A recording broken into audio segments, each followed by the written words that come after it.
누가복음 20장. 하루는 예수께서 성전에서 백성을 가르치시며 복음을 전하실새 대제사장들과 서기관들이 장로들과 함께 가까이 와서 말하여 이르되, 당신이 무슨 권위로 이런 일을 하는지, 이 권위를 준 이가 누구인지 우리에게 말하라. 대답하여 이르시되, 나도 한 말을 너희에게 물으리니 내게 말하라. 요한의 침례가 하늘로부터냐 사람으로부터냐? 그들이 서로 의논하여 이르되, 만일 하늘로부터라 하면 어찌하여 그를 믿지 아니하였느냐 할 것이요, 만일 사람으로부터라 하면 백성이 요한을 선지자로 인정하니 그들이 다 우리를 돌로 칠 것이라 하고, 대답하되 어디로부터인지 알지 못하노라 하니, 예수께서 이르시되, 나도 무슨 권위로 이런 일을 하는지 너희에게 이르지 아니하리라 하시니라. 그가 또 이 비유로 백성에게 말씀하시기 시작하니라. 한 사람이 포도원을 만들어 농부들에게 새로 주고 타국에 가서 오래 있다가 때가 이름에 포도원 소출 얼마를 바치게 하려고 한 종을 농부들에게 보내니, 농부들이 종을 몹시 때리고 거저 보내었거늘, 다시 다른 종을 보내니 그도 몹시 때리고 능욕하고 거저 보내었거늘, 다시 세 번째 종을 보내니 이 종도 상하게 하고 내쫓은지라. 포도원 주인이 이르되, 어찌할까? 내 사랑하는 아들을 보내리니 그들이 혹 그는 존대하리라 하였더니, 농부들이 그를 보고 서로 의논하여 이르되, 이는 상속자니 죽이고 그 유산을 우리의 것으로 만들자 하고 포도원 밖에 내쫓아 죽였느니라. 그런즉 포도원 주인이 이 사람들을 어떻게 하겠느냐? 와서 그 농부들을 진멸하고 포도원을 다른 사람들에게 주리라 하시니, 사람들이 듣고 이르되 그렇게 되지 말아지이다 하거늘, 그들을 보시며 이르시되, 그러면 기록된 바 건축자들의 버린 돌이 모퉁이의 머릿돌이 되었느니라 함이 어찌미냐? 무릇 이 돌 위에 떨어지는 자는 깨어지겠고 이 돌이 사람 위에 떨어지면 그를 가루로 만들어 흩으리라 하시니라. 서기관들과 대제사장들이 예수의 이 비유는 자기들을 가리켜 말씀하심인 줄 알고 즉시 잡고자 하되 백성들을 두려워하더라. 이에 그들이 엿보다가 예수를 총독의 다스림과 권세 아래에 넘기려 하여 정탐들을 보내어 그들로 스스로 의인인 체하며 예수의 말을 책잡게 하니, 그들이 물어 이르되, 선생님이여, 우리가 아노니 당신은 바로 말씀하시고 가르치시며 사람을 외모로 취하지 아니하시고 오직 진리로서 하나님의 도를 가르치시나이다. 우리가 가이사에게 세를 바치는 것이 옳으니이까 옳지 않으니이까 하니, 예수께서 그 관계를 아시고 이르시되, 데나리온 하나를 내게 보이라. 누구의 형상과 글이 여기 있느냐? 대답하되 가이사의 것이니이다. 이르시되, 그런즉 가이사의 것은 가이사에게, 하나님의 것은 하나님께 바치라 하시니, 그들이 백성 앞에서 그의 말을 능히 책잡지 못하고 그의 대답을 놀랍게 여겨 침묵하니라. 부활이 없다고 주장하는 사두개인 중 어떤 이들이 와서 물어 이르되, 선생님이여, 모세가 우리에게 써주기를, 만일 어떤 사람의 형이 아내를 두고 자식이 없이 죽으면 그 동생이 그 아내를 취하여 형을 위하여 상속자를 세울지니라 하였나이다. 그런데 칠형제가 있었는데 마지가 아내를 취하였다가 자식이 없이 죽고, 그 둘째와 셋째가 그를 취하고 일곱이 다 그와 같이 자식이 없이 죽고, 그 후에 여자도 죽었나이다. 일곱이 다 그를 아내로 취하였으니 부활 때에 그 중에 누구의 아내가 되리이까?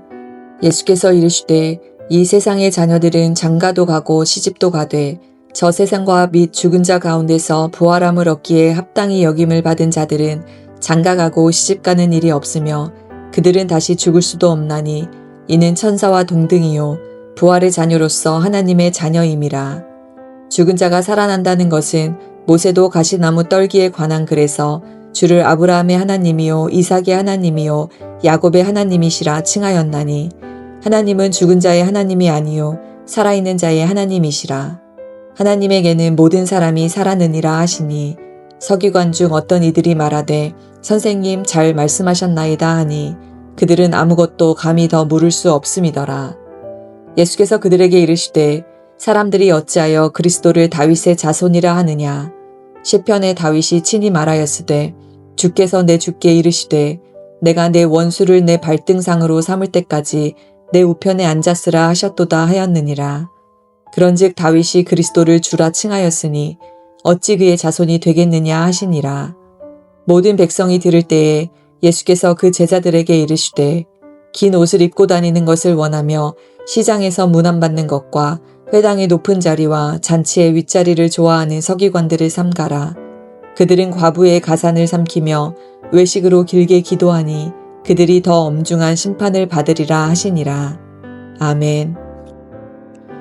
오늘 함께 읽은 누가복음 20장은 예수님의 권위에 대해 묻는 대제사장들과 서기관들, 장로들부터의 도전받는 내용으로 시작을 합니다.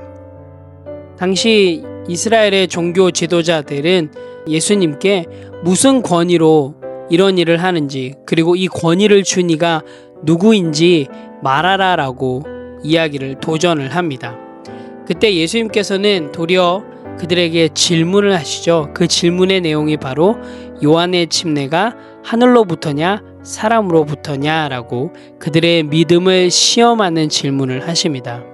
하지만 대제사장들과 서기관들, 장로들은 어떠한 답도 하지 못합니다. 왜냐하면 예수님의 질문에 진실하게 답하면 자신들의 권위가 도리어 흔들리게 될 것을 두려워하고 그들은 중립적인 대답을 선택합니다. 이것을 통해서 그들의 위선과 또 자기 보존을 위해 진리를 외면하는 태도를 드러내고 동시에 예수님의 지혜와 통찰력에 대한 경의를 느낄 수 있게 됩니다. 그 후에 악한 포도원 농부들의 비유를 통해서 하나님께서 자신의 아들을 보내셨으나 그 아들이 거부당하고 죽임을 당할 것을 말씀해주고 계십니다. 여기서 포도원을 만든 사람은 하나님을 뜻하고요. 농부들은 유대인 지도자들을 상징합니다. 하나님께서는 그들에게 사명을 맡기고 멀리 떠나셨지만 그들은 주인의 뜻에 반하여 행동을 하게 됩니다.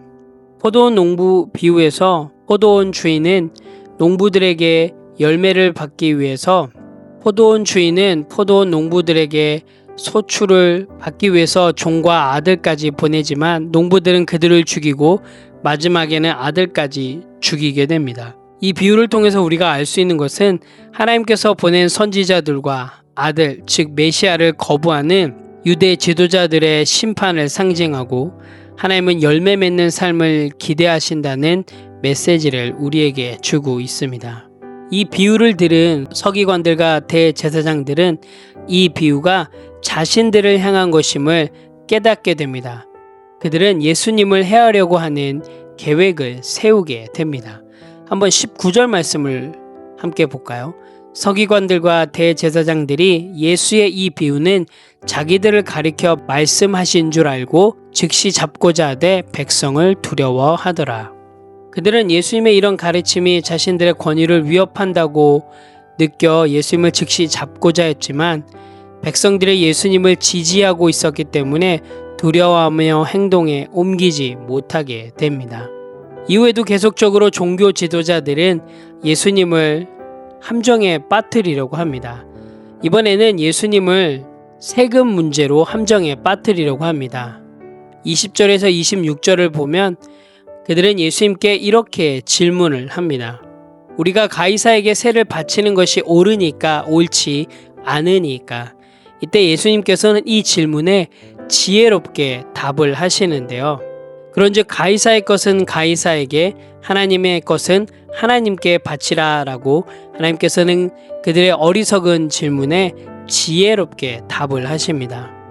가이사의 것은 가이사에게, 하나님의 것은 하나님께 바치라고 하는 이 대답은 세상과 하나님 나라의 질서를 분별하는 지혜를 가리킵니다. 세상의 시스템은 그대로 사용하되 하나님께는 참된 경배와 헌신을 요구하고 있음을 알 수가 있습니다. 또한 27절에서 40절의 말씀을 보면 사두개인과의 부활의 논쟁에서 예수님은 부활 후의 삶에 대해서 상세히 설명해 주십니다. 그리고 사두개인들에게 영적 실제를 일깨워 주십니다. 부활이 없는 것처럼 행동하는 그들에게는 오해를 바로잡고 하나님의 진리를 밝히 말씀해 주십니다. 그리고 모세의 사건을 인용하셔서 부활의 신비를 그들에게 설명해 주고 계십니다.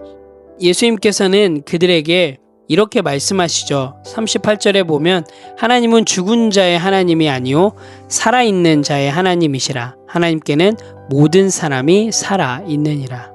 이 말씀을 통해서 하나님 앞에서는 모든 이가 살아있으며 이는 부활을 통한 영생의 희망을 의미하고 있음을 보게 됩니다. 마지막으로 예수님은 종교 지도자들의 위선적인 행동을 비판하십니다. 그들은 최고석에 앉고 사람들로부터 경배를 받으려고 합니다. 외식적인 종교성, 장사 욕심, 영적 위선을 책망하시며 참된 경건과 섬김을 요구하고 계십니다. 그리고 더 나아가서 예수님께서는 이러한 지도자들을 조심하라고 제자들에게 경고하고 계십니다. 오늘 함께 읽은 누가복음 20장을 통해서 또 우리의 삶 가운데 적용해야 될 부분들을 함께 적용하며 나아가길 원합니다. 첫 번째로는 말씀 앞에서 순종하자입니다. 오늘 하루 한번 여러분 이 질문으로 나아가 보시면 어떨까요? 말씀 앞에서 내가 얼마나 경청하고 순종했는가? 오늘 하루를 보내시면서 한번 여러분 나름대로 내가 오늘 얼마나 말씀에 경청하고 순종했는지 점검해 보시기 바랍니다. 매번 우리가 함께 고백하고 있는 것처럼 그래서 정말 오늘 하루 성경에서 이야기하는 대로 실행하고 실천하는 삶으로 나아가길 원합니다. 말과 행동이 일치하는 정말 언행일치의 그런 건강한 성도의 삶이 될 수 있도록 여러분 오늘 하루도 말씀 앞에서 순종하며 나아가는 그런 건강한 성도의 삶이 되시기를 간절히 소망합니다. 두 번째로는 세상의 질서와 하나님의 질서 가운데 분별하자입니다.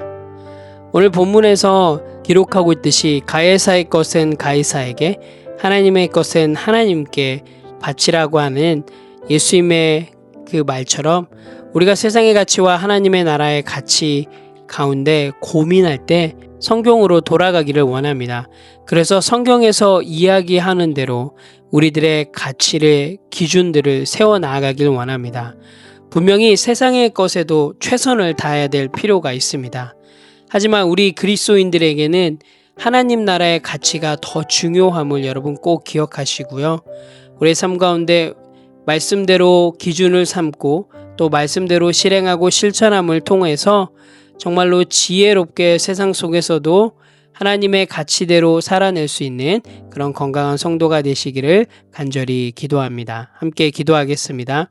하나님 참 감사합니다. 오늘도 누가복음 20장을 통해서 정말로 하나님의 나라에 대해서 그리고 믿음의 본질에 대해서 배우게 해주셔서 참 감사합니다. 하나님 정말로 저희들 말씀 앞에서 순종하길 원합니다. 또한 그 순종함을 통하여서 열매 맺는 삶으로 나아가길 원합니다. 하나님 우리의 삶 가운데 세상의 질서와 하나님 나라의 질서가 충돌할 때 정말 저희들 지혜롭게 분별할 수 있게 도와주시고 정말 더 날마다 하나님의 말씀대로 실행하고 실천함을 통하여서 세상 속에서도 본이 되는 그리고 세상 속에서 그 실천하고 실행함을 통해서 복음을 흘려보낼 수 있는 그런 귀한 통로의 삶이 될 수 있도록 하나님 인도하여 주시옵소서. 오늘 하루도 주님께서 주신 은혜로 넉넉히 승리할 수 있도록 인도하여 주시옵소서. 감사드립니다. 예수님의 이름으로 기도합니다. 아멘.